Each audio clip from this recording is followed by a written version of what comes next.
আমার আল্লাহ পাক রব্বুল আলামিন পবিত্র কালামুল্লাহ শরীফের মধ্যে ইরশাদ ফরমান, ইন্নামাল মুমিনুনা আল্লাযীনা ইযা যুকিরাল্লাহ, নিশ্চয় মুমিন তো ওই সমস্ত ব্যক্তিরা যখন তাদের সামনে আল্লাহর জিকির করা হয়, যখন তাদের সামনে আল্লাহর স্মরণ করা হয়, আমার রব বলে ওজিলাত কুলুবুহুম, তখন তাদের অন্তরটা ভীত হয়ে যায়। যখন আপনার সামনে আল্লাহর জিকির করা হবে, তখন আপনার ভিতরটা যদি ভীত না হয়, নরম না হয়ে যায়, মনে করবেন গুনাহ করতে করতে আপনার কলবটা কালো হয়ে গিয়েছে। আমার আল্লাহ বলে, ফাযকুরুনি আযকুরকুম ওয়াশকুরুলি ওয়ালা তাকফুরুন। ও আমার বান্দা বান্দি, তোমরা আমাকে স্মরণ করো, আমি আল্লাহ তোমাদেরকে স্মরণ করব। তোমরা নামাজের মাধ্যমে আমি আল্লাহকে স্মরণ করো, আমি তোমাদের প্রার্থনা কবুল করার মাধ্যমে স্মরণ করব। ও আমার বান্দা বান্দিরা, তোমরা মা বাবার খিদমত করার মাধ্যমে আমাকে আমার জিকির করো, আমার স্মরণ করো, আমি তোমার প্রয়োজন মিটানোর মাধ্যমে তোমাকে স্মরণ করব।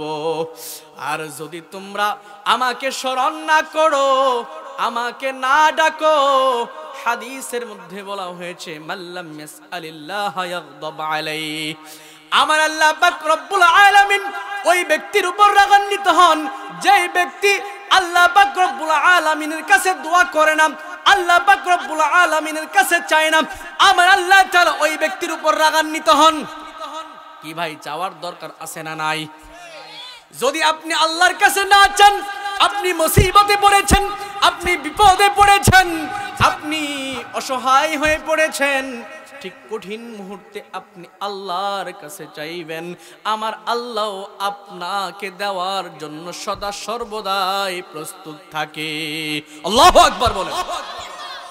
আমার আল্লাহ পাক রব্বুল আলামিন আপনার আমার মতো কৃপণ নয়। আমার আল্লাহ বলেন, লা ইয়ারহামুল্লাহ, আমার আল্লাহর নবী, আল্লাহর পয়গম্বর নবী মুহাম্মদ সাল্লাল্লাহু আলাইহি সাল্লাম বলেন, আল্লাহ ওই ব্যক্তির উপর রহম করে না যে ব্যক্তি বান্দার উপরে রহম করে না।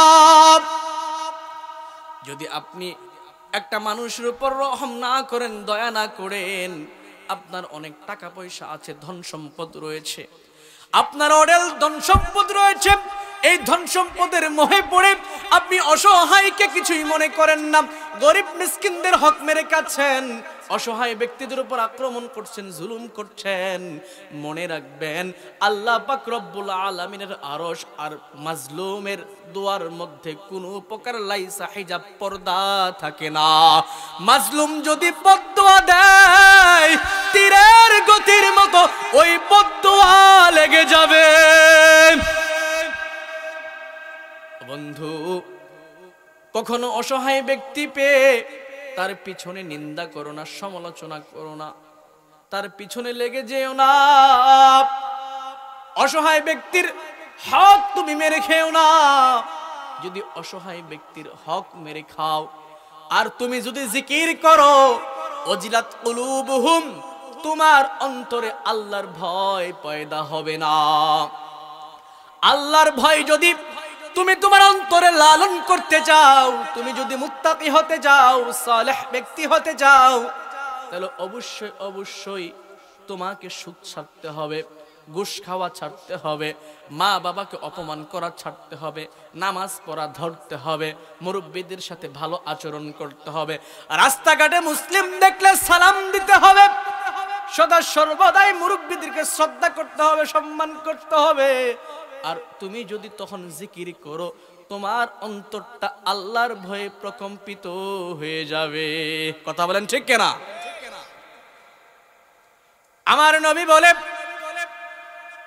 লা ইলাহা ইল্লাল্লাহ সুবহানাল্লাহ আলহামদুলিল্লাহ, যে ব্যক্তি সুবহানাল্লাহ তামলাউল মিজান, আসমান এবং জমিনের মধ্যে যে মধ্যবর্তী ফাঁকা জায়গাটা রয়েছে, যে ব্যক্তি সুবহানাল্লাহর জিকির করবে, এই সম্পূর্ণ ফাঁকা জায়গাটা আল্লাহ সওয়াব দ্বারা ভরপুর করে দেয়।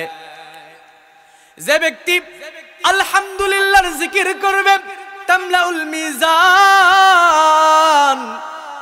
আল্লাহ তাআলা বাইনাস সামাই ওয়াল আরদ, আসমান এবং জমিনের মধ্যখানে যেই ফাঁকা জায়গাটা রয়েছে আল্লাহ তাআলা ওই ফাঁকা জায়গাটা সওয়াব দ্বারা ভরপুর করে দেয়। যে ব্যক্তি লা ইলাহা ইল্লাল্লাহর জিকির করবে, আমার আল্লাহ তাআলা আসমান এবং জমিনের মধ্যে যে ফাঁকা জায়গাটা রয়েছে এই ফাঁকা জায়গাটা সওয়াব দ্বারা ভরপুর করে দিবে। সম্মানিত হাজিরিন, আসুন আমরা মহব্বতে রাসূল সাল্লাল্লাহু আলাইহি সাল্লামের দিক নির্দেশনা অনুযায়ী জিকির করি। সুবহানাল্লাহ ওয়ালহামদুলিল্লাহ লা ইলাহা ইল্লাল্লাহ, সুবহানাল্লাহ ওয়ালহামদুলিল্লাহ লা ইলাহা ইল্লাল্লাহ, লা ইলাহা ইল্লাল্লাহ, লা ইলাহা ইল্লাল্লাহ, সুবহানাল্লাহ ওয়ালহামদুলিল্লাহ লা ইলাহা ইল্লাল্লাহ, লা ইলাহা ইল্লাল্লাহু মুহাম্মাদুর রাসূলুল্লাহ সাল্লাল্লাহু আলাইহি ওয়াসাল্লাম। বালাগাল উলা বিকামালিহি কাশাফাত তুজা বিজামালিহি হাসানাতু জামিউ খিসালিহি সাল্লু আলাইহি ওয়া আলিহি। আসসালাতু ওয়াসসালামু আলাইকা ইয়া রাসূলুল্লাহ, الصلاة والسلام عليك يا حبيب الله، الصلاة والسلام عليك يا شافع المذنبين، الصلاة والسلام عليك يا رحمة للعالمين، اللهم صل وسلم وبارك عليه। সবাই বলি আলহামদুলিল্লাহ। মুআজ্জাজ মেহমান, ওয়াজিবুল ইহতিরাম, জুল মজিদ ওয়াল ইহতিশাম, শাবাবায়ে কিরাম, মুরব্বিয়ানে আযম, মুসল্লি কিরাম, সকলের প্রতি আমার পক্ষ থেকে আন্তরিক মোবারকবাদ ও ইসলামী সম্ভাষণ অভিবাদন সালামে সানি। আসসালামু আলাইকুম ওয়া রাহমাতুল্লাহি ওয়া বারাকাতুহু। নেয়ামতপুর উত্তরপাড়া মোহাম্মদ বাবুল মিয়ার বাড়ির উদ্যোগে সকল কবরবাসীর রূহের মাগফিরাত কামনায় 12তম বার্ষিক ওয়াজ ও দোয়ার মাহফিলের আয়োজন করা হয়েছে। উক্ত মাহফিলের সভাপতিত্ব করবেন জনাব মোহাম্মদ আক্তার হোসেন, বিশিষ্ট ব্যবসায়ী, নেয়ামতপুর। সহসভাপতিত্ব করবেন জনাব মোহাম্মদ এস.এম. কবির লিটন, মেম্বার ৯ নং ওয়ার্ড, কামাল্লা ইউনিয়ন পরিষদ। আজকের মাহফিলের প্রধান বক্তা হিসেবে আসন গ্রহণ করিবেন হযরতুল আল্লাম মাওলানা কামাল উদ্দিন নূরী সাহেব দামাত বরকাতুহুম আলিয়া। আলোচনা করে গিয়েছেন হযরত মাওলানা হাফেজ মোহাম্মদ কামাল উদ্দিন সাহেব, ইমাম ও খতিব, নেয়ামতপুর উত্তরপাড়া জামে মসজিদ। বয়ানও পেশ করবেন আমার পরে বিশেষ আকর্ষণকারী হাফেজ জালাল উদ্দিন সাহেব, কামাল্লা দরবার শরীফ। আজকের এই মাহফিল কবরবাসীর রূহের মাগফিরাত কামনায়। এই মাহফিলের ইন্তজাম করেছেন, একটা মজলিসের আয়োজন করেছেন, আলেম উলামাদেরকে ইনভাইট করেছেন। কোরআন ও হাদিস থেকে, স্টেজ থেকে বয়ান হচ্ছে, কথা বলেন ঠিক কিনা? কবরবাসীর রূহের মাগফিরাত কামনায় যেহেতু আজকের এই দোয়ার আয়োজন, যারা ৩.৫ হাত মাটির নিচে দাফিত হয়ে গিয়েছে, সমাধিত হয়ে গিয়েছে, তাদেরকে তো আমরা আর ফিরে পাবো না। কিন্তু আমরা যারা এখনো পর্যন্ত এই দুনিয়ার জমিনে বিরাজমান করছি, এখনো আল্লাহ পাক রব্বুল আলামিন আমাদেরকে সুস্থ রেখেছেন, এখনো পর্যন্ত আল্লাহ পাক রব্বুল আলামিন তার নিয়ামতের সাগরে আমাদেরকে হাবুডুবু খাওয়াচ্ছেন। আমরা সেই নিয়ামত পেয়েই এই প্রচন্ড শীতের মধ্যে খোলা আকাশের নিচে জমিনে বসে কোরআন ও হাদিসের আলোচনা শুনবার জন্য বসেছি, কথা বলেন ঠিক কিনা? মুআজ্জাজ মেহমান,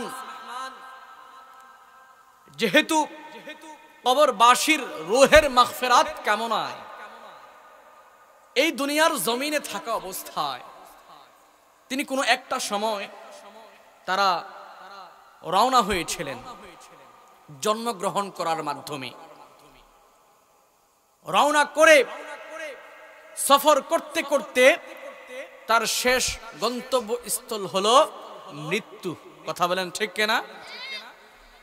এই মৃত্যুর মাধ্যমেই তার গন্তব্যস্থল সমাপ্ত হয়ে গিয়েছে, 3.5 হাত মাটির নিচে তার দাফন হয়ে গিয়েছে। মুআজ্জাজ মেহমান, মুসলিমদের সমাধি স্থলটাকে 3টা ভাগে ভাগ করা যায়। কয়টা ভাগে? 3টা ভাগে। যেখানে আমাদের সমাধি করা হয়, যেই গর্তের মধ্যে আমাদেরকে দাফন করা হয়, ওই গর্তটার নাম 3টা পাওয়া যায়।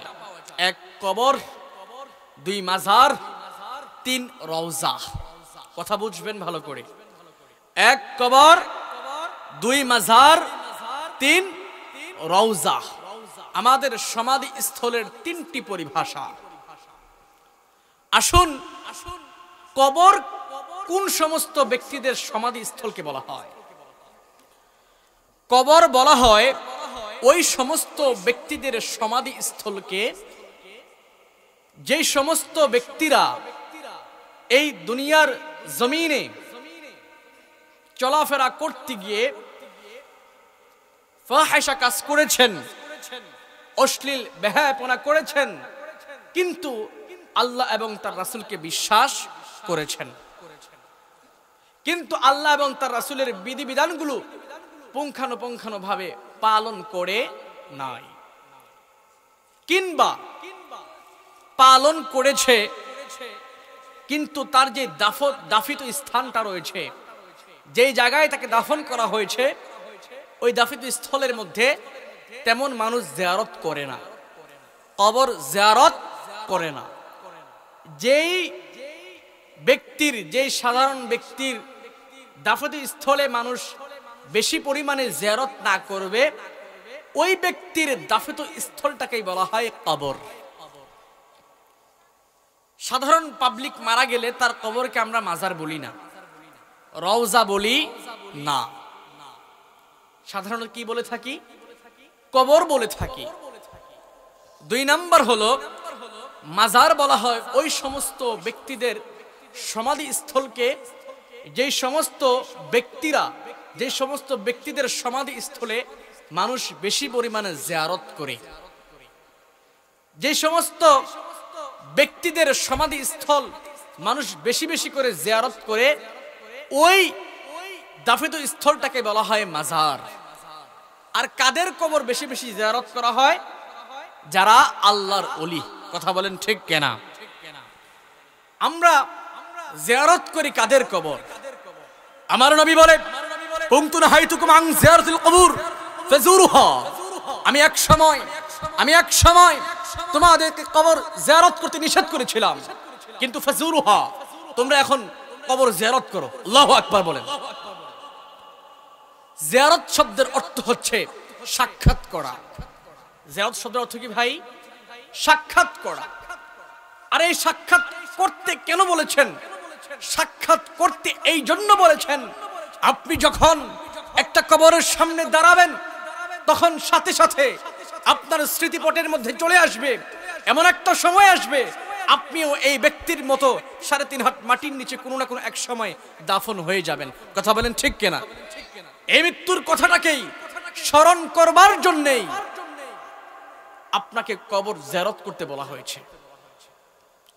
আর যে সমস্ত ব্যক্তিদের কবর অধিক পরিমাণে জিয়ারত করা হয়, ওই সমস্ত ব্যক্তিদের দাফিত স্থলটাকেই মাজার বলা হয়। 3 নাম্বার, রওজা কাদের কবরকে বলা হয়? কাদের দাফিত স্থলকে বলা হয়? যেই সমস্ত ব্যক্তিদের ব্যাপারে নিশ্চিতভাবে বলা যায়, নিশ্চিত নস রয়েছে, সরাসরি নস রয়েছে, ওই সমস্ত ব্যক্তিদের কবরগুলোকে রওজা বলা যাবে। রাউযাতুম মিন রিয়াজিল জান্নাহ, কারণ নিশ্চিত রূপে সে জান্নাতি। আর যাদের ব্যাপারে নিশ্চিত রূপে জান্নাতি সার্টিফিকেট দেওয়া হয়েছে, তাদের দাফতি স্থলটাকে বিনা দলিলে বিনা দরখাস্তে রওজা বলা যাবে। বিনা দলিলে বললাম এই কারণে, এর দলিল রয়েছে সিয়াসিত্তার কিতাবের মধ্যে বিশাল হাদিস এসেছে। যে সমস্ত ব্যক্তিদের ব্যাপারে নিশ্চিত রূপে জান্নাতের ঘোষণা এসেছে, তাদের দাফিত স্থলটাকে, তাদের সমাধি স্থলটাকে রওজা বলা যাবে। যেমন আমার নবী, আপনার নবী, আকায়ে মাওলা, আফতাবে নবুওয়া, শাহেনশাহে রিসালা, শামসুদ্দুহা, বদরুদ্দুজা, নূরুল হুদা, সাইয়্যিদনা হযরত মুহাম্মদ সাল্লাল্লাহু আলাইহি ওয়াসাল্লামের দাফিত স্থলকে রওজা বলা যাবে। আল্লাহু আকবার বলেন। মুআজ্জাজ মেহমান, এই মুসলিম জাহানের মাইয়িতের কবরকে এই তিনটা ভাগে ভাগ করা যায়। কবর শব্দের অর্থ হচ্ছে গর্ত বা সমাধি। গর্তটা কতটুকু হবে? 3.5 হাত। 3.5 হাত মাটির ঘর, কারো আপন কারো পর, কারো আবার ফুলেরই বাগান, কারো আবার ফুলেরই বাগান। কথা বলেন ঠিক কিনা? এই মাটির ঘরটা কারো সাথে ভালো আচরণ করবে, কারো সাথে মন্দ আচরণ করবে। এই কবরবাসীদেরই আজকের রুহের মাগফিরাতে এই মাহফিলের আয়োজন করা হয়েছে। আর যদি খালেস নিয়তে, একনিষ্ঠতার সাথে এই মাহফিলটা পরিচালনা করা যায়, তাহলে আমার আল্লাহ ঘোষণা করেছে, ফাজকুরুনি আযকুরকুম, যদি তোমরা আমাকে স্মরণ করো আমি আল্লাহ তোমাদেরকে স্মরণ করব। আল্লাহু আকবার বলেন। যদি তোমরা আমি আল্লাহকে স্মরণ করো, আমি আল্লাহ তোমাদেরকে স্মরণ করব। যদি তোমরা বান্দা বান্দিরা আমি আল্লাহর জিকির করো, আমি তোমাদের জিকির করব। আল্লাহর জিকির আর আমাদের জিকির এক নয়। আমি জিকির করব নামাজের মাধ্যমে, আর আল্লাহ জিকির করবে এই নামাজের মাধ্যমে, আল্লাহর কাছে যা চাইছি তা কবুল করার মাধ্যমে। আল্লাহু আকবার বলেন। আমি জিকির করব মা বাবার খেদমত করার মাধ্যমে, আর আল্লাহ পাক রব্বুল আলামিন আমাকে কাল কিয়ামতের ময়দানে পরকালীন জীবনে জান্নাত দেওয়ার মাধ্যমে আমার জিকির করবে। আল্লাহু আকবার বলেন। আমার জিকির আর আল্লাহর জিকির এক নয়। মুআজ্জাজ মেহমান,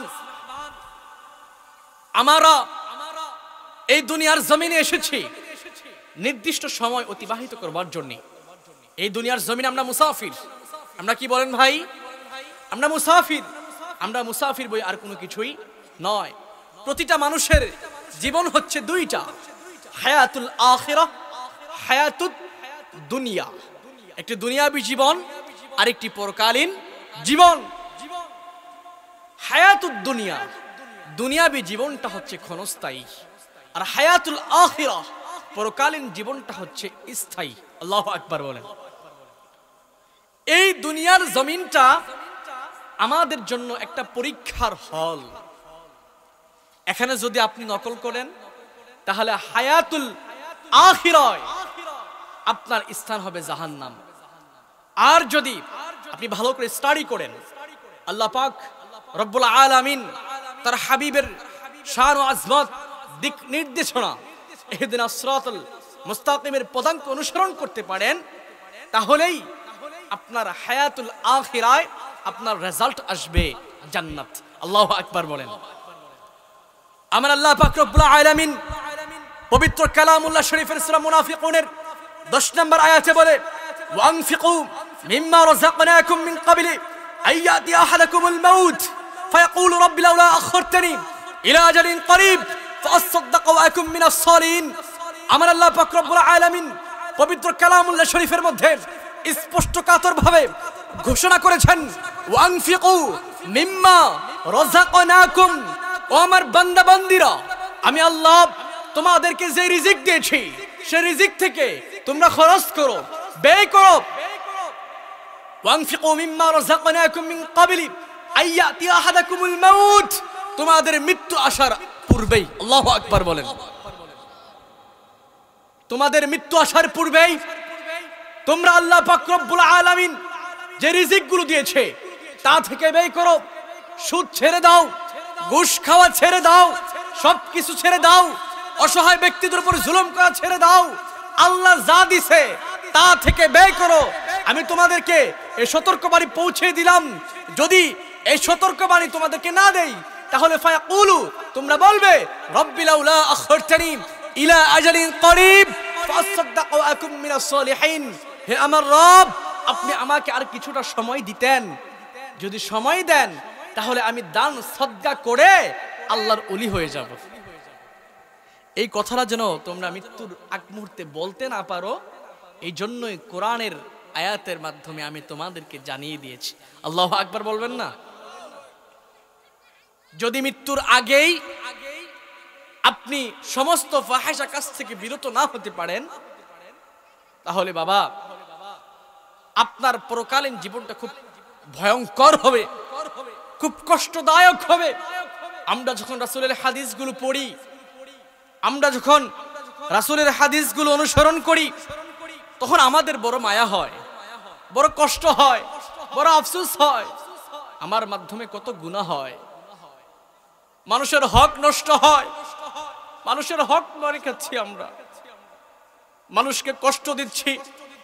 আল মুসলিমু মান সালিমাল মুসলিমুনা মিন লিসানিহি ওয়া ইয়াদিহি। আমার নবী বলে মুসলিম তো ওই ব্যক্তি যে ব্যক্তির হাত এবং মুখ থেকে অপর একটি ব্যক্তি নিরাপদ থাকবে। কিন্তু আমরা আজকে মুসলমান হয়েছি, আমাদের মুখ থেকে আমাদের হাত থেকে অপর একটি মুসলমান ভাই নিরাপদ নয়, সারাক্ষণ শুধু কষ্ট পায় কথার আঘাতের মাধ্যমে। যারা হাতুস সিনানি লাহাল ইলতিয়াম ওয়ালা ইয়ালতামু মা জারাহাল লিসান। ছুরি দিয়ে আঘাত করলে সে আঘাতের চিকিৎসা আছে, কিন্তু কেউ যদি কথা দিয়ে আঘাত দেয় সে আঘাতের চিকিৎসা নাই। দেখবেন অনেক মানুষ কথার মাধ্যমে এত কঠিন কঠিন কথা বলে, আমরা সহ্য করতে পারি না। অগোচরে এসে কান্না করতে হয়, আল্লাহর কাছে প্রার্থনা করতে হয়, আল্লাহ অহংকারী হিংসুটি মানুষদের কাছ থেকে তুমি আমাদেরকে হেফাজত করো। মানুষ এই কথার মায়াজালে পড়ে আত্মহত্যা করতে বাধ্য হয়। কথা বলেন ঠিক কিনা? মানুষ কঠিন কঠিন কথা বলে, মানুষ আঘাত করে, তখন ওই ব্যক্তি উপায় না পেয়ে আত্মহত্যার ডিসিশন নিতে বাধ্য হয়। খবরদার, আমাদের কারোর কথার মাধ্যমে যেন কোন মুসলমান ব্যক্তি কষ্ট না পায়। আপনি মনে করবেন না এই দুনিয়ার জমিনে আপনি চিরস্থায়ী। নো, আপনি এই দুনিয়ার জমিনে চিরস্থায়ী নন। আল্লাহ পাক রব্বুল আলামিন সূরা জুমার ৮ নম্বর আয়াতের মধ্যে বলে, কুল ইন্নাল মাউতাল্লাযী তাফিরুনা মিনহু ফাইন্নাহু মুলাকীকুম থুম্মা তুরাদ্দুনা ইলা আলিমিল গায়ব ওয়াশ-শাহাদাতি ফায়ুনাব্বিউকুম বিমা কুনতুম তা'মালুন। আমার আল্লাহ পাক রব্বুল আলামিন বলেন, তোমরা যখন মৃত্যু হতে পলায়ন করো, তোমরা মৃত্যু থেকে পলায়ন করার চেষ্টা করো, ধন সম্পদের মোহে পড়ে তোমরা মৃত্যুর কথা ভুলে যাও। একটা সময় যে আমরা মৃত্যুবরণ করব, সেই মৃত্যুর কথা ভুলে যাই। আল্লাহ পাক রব্বুল আলামিন বলেন, ওমা তাদরি নাফসুম বিআই আরদিন তামুত। তোমার মৃত্যু কখন হবে ও বান্দা তুমি জানো না। যে কোনো এক সময় হঠাৎ করে তোমার নিঃশ্বাসটা বন্ধ হয়ে যাবে, তুমি টেরও পাবে না। তোমার নিঃশ্বাস যখন বন্ধ হয়ে যাবে, তখন বান্দা বান্দিরে তোমার আর কিছুই করার থাকবে না। আজকে এই কবরবাসীরা মাগফিরাতের কামনায় বাবুল মিয়ার বাড়ির উদ্যোগে আজকের এই দুয়ার মাহফিলের ইন্তজাম করা হয়েছে, আলেম উলামাদেরকে ইনভাইট করা হয়েছে। বারংবার বলছে হুজুর কবরবাসীর জন্য দোয়া করবেন। আমি বললাম শুধু কি এই গ্রামের জন্য? তিনারা বলে না না হুজুর, শুধু এই গ্রামের জন্য নয়, গোটা বিশ্বের মধ্যে আর আছে কারা আছে যত মুসলমান নরনারী অন্ধকার কবরে শায়িত হয়েছে সকলের জন্য হুজুর দোয়া করবেন। আল্লাহু আকবার বলেন। নিজের স্বার্থ দেখে নাই, নিজের বাবা মার কথা বলে নাই, গোটা মুসলিম উম্মাহের কথা চিন্তা করেছে। বন্ধু, যদি তুমি তোমার নিজের কথা চিন্তা করো, যদি তুমি তোমার স্বার্থ হাসিল করার চেষ্টা করো, মনে রাখবে পরকালীন জীবনেও তুমি কোনো সঙ্গী খুঁজে পাবে না। আর যদি দুনিয়াতে তুমি কোন অসহায় ব্যক্তির সহযোগিতা করো, তাহলে কাল কিয়ামতের ময়দানে হায়াতুল আখিরায় তুমি আমার নবীর সঙ্গ পাবে। আল্লাহু আকবার বলেন। যদি এই দুনিয়ার জমিনে কোন গরিব মিসকিনদের সহায়তা করো, তাহলে হায়াতুল আখিরায় পরকালীন জীবনে তুমি আল্লাহর রাসূলের সহায়তা পাবে।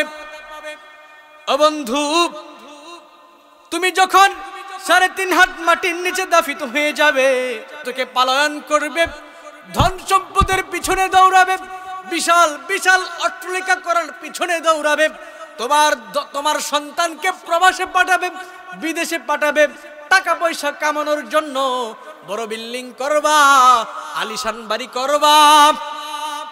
এই বাড়ি করে আরামের বিছানা বানাইবা, ওই বিছানার মধ্যে তুমি ঘুমাইবা।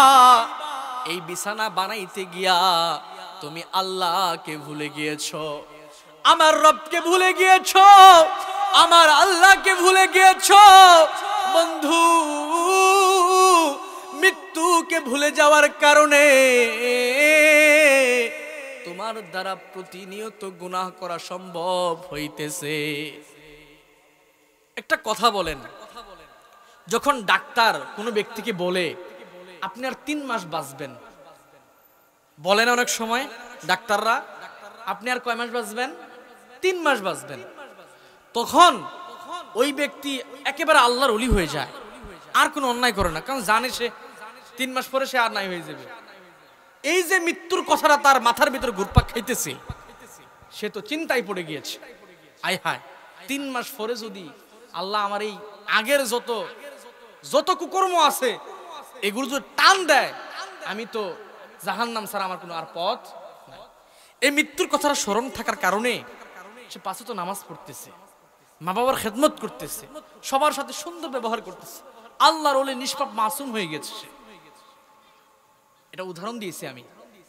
যদি আপনি প্রতিনিয়ত এই মৃত্যুর কথাটাকে স্মরণ করে এই দুনিয়ার যে পথ যাত্রাটা রয়েছে, এই সফরটা রয়েছে, এই সফরটা যদি আপনি করতে পারেন, দেখবেন আপনার দ্বারা কখনোই গুনাহ করা সম্ভব হবে না।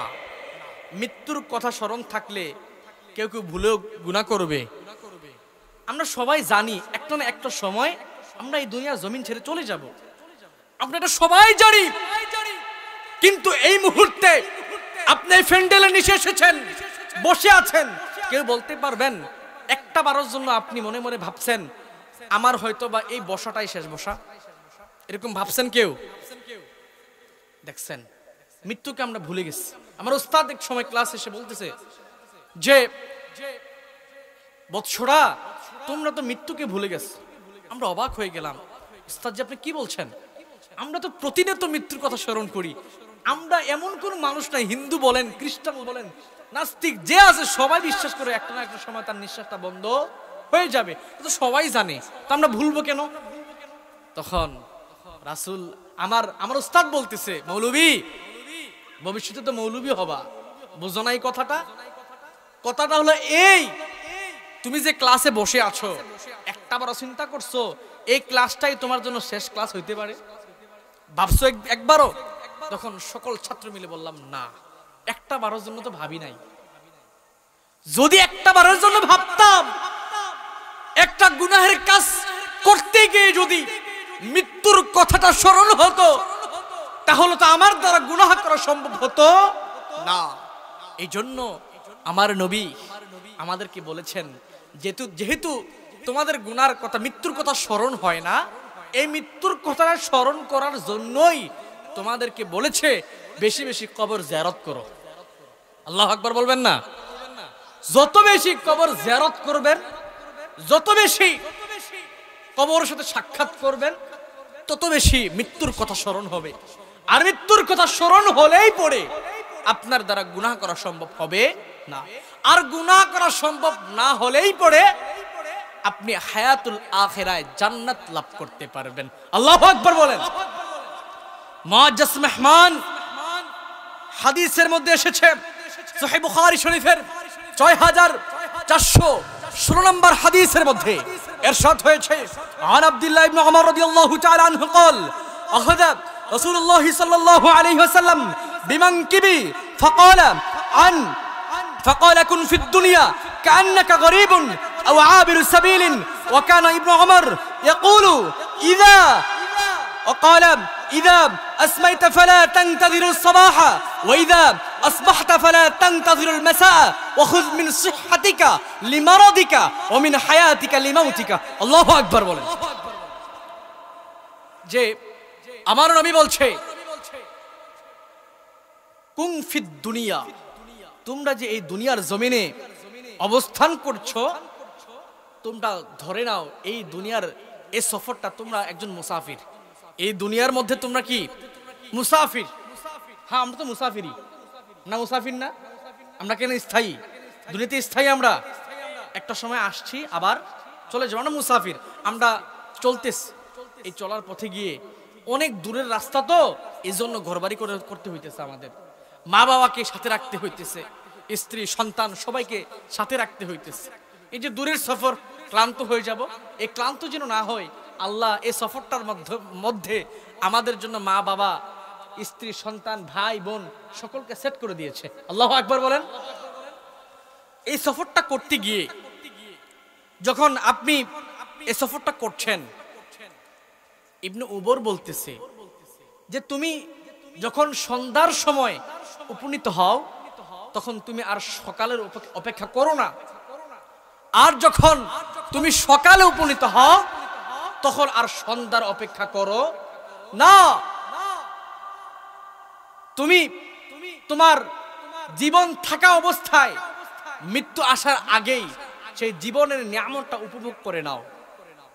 সুস্থতা থাকা অবস্থায় অসুস্থতা আসার আগেই সুস্থতার নিয়ামতটা গ্রহণ করে নাও। যদি এখন আমি অসুস্থ থাকতাম, এখানে বসে কি বয়ান করতে পারতাম? যদি আপনারা অসুস্থ থাকতেন, এখানে বসে কি আপনারা বয়ান শুনতে পারতেন? তাহলে এটা আমাদের জন্য নিয়ামত কি নিয়ামত না?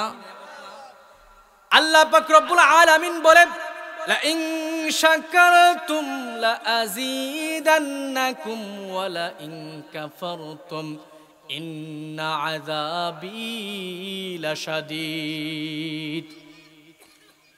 যদি তোমরা আমার নিয়ামতের শুকরিয়া আদায় করো, লা আযীদান্নাকুম, তাহলে আমি আরো বাড়ায়া দিব, বৃদ্ধি করে দিব। আল্লাহু আকবার বলেন। আর যদি তোমরা আমার নিয়ামতের অস্বীকার করো তাহলে তোমাদের জন্য কঠিন যন্ত্রণাদায়ক শাস্তি অপেক্ষা করছে। এই জন্য মা বাবা থাকা আমাদের জন্য বড় নিয়ামত, স্ত্রী সন্তান থাকা আমাদের জন্য বড় নিয়ামত, ভাই বোন থাকা আমাদের জন্য বড় নিয়ামত, এই জবানটা থাকা আমাদের জন্য বড় নিয়ামত, এই চোখগুলো থাকা আমাদের জন্য বড় নিয়ামত, হাত পা গোটা বডিটা আল্লাহ পাক রব্বুল আলামিনের অনেক বড় নিয়ামত। কথা বলেন ঠিক কিনা? নিয়ামতের শুকরিয়া করার দরকার আছে না নাই? শুকরিয়া চাইলে আপনি আলহামদুলিল্লাহ বলার মাধ্যমে করতে পারবেন। শুকরিয়া চাইলে আপনি গরিব মিসকিনদেরকে একবেলা খাওয়াইয়া করলেও পারবেন। শুকরিয়া চাইলে আপনি একটা মাহফিল করার মাধ্যমে করতে পারবেন। শুকরিয়া শুধু আলহামদুলিল্লাহর মাধ্যমেই হয় না। এই যে মাহফিলটা হচ্ছে, এটাও আল্লাহর একটা শুকরিয়া। আল্লাহু আকবার বলেন।